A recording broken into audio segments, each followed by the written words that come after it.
Good evening. I'm Shannon Cake. And I'm Jay Cashmere. We begin tonight with the guilty verdict of Dr. Conrad Murray. After deliberating less than 9 hours, this verdict was announced about 30 minutes ago. We, the jury in the above entitled action, find the defendant, Conrad Robert Murray, guilty of the crime of involuntary manslaughter in violation of Penal Code Section 192, subsection B. Alleged victim, Michael Joseph Jackson. Alleged date of June 25th. NBC's Stephanie Stanton has more from Los Angeles.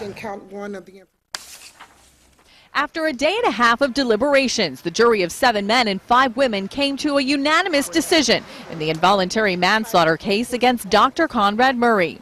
We, the jury in the above entitled action, find the defendant, Conrad Robert Murray, guilty. As he has in court throughout much of the trial, Dr. Murray showed little emotion as the verdict was read. Juror 5. Yes. Jurors considered more than 300 pieces of evidence and heard from 49 witnesses, including Murray's girlfriends and patients, Jackson's former employees, investigators, and medical experts for each side. They even heard a chilling audio tape of an incoherent-sounding Michael Jackson in open court. If you believe my show, I want to say, I've never seen nothing like this in my life. Go.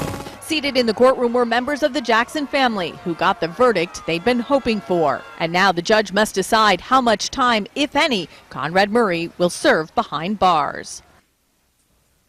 And that was NBC's Stephanie Stanton reporting, and a live look outside the Los Angeles County Courthouse where throngs of media and protesters have gathered for the breaking news. The developments in this case, the Conrad Murray trial, coming to an end today when that verdict was handed down around 4:15 Eastern Time today.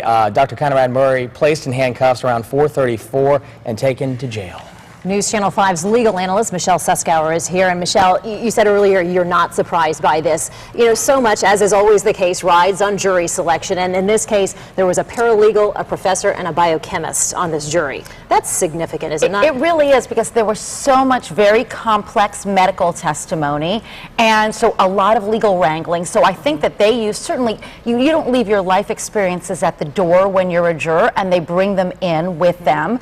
And I'm sure that it helped the jury kind of wade through all of this very difficult testimony, and it was difficult. Jurors heard from 49 witnesses. They had more than 300 pieces of evidence to consider. The 7 men, 5 women, yet they didn't ask one question. They didn't ask to see any evidence. Was that ironic?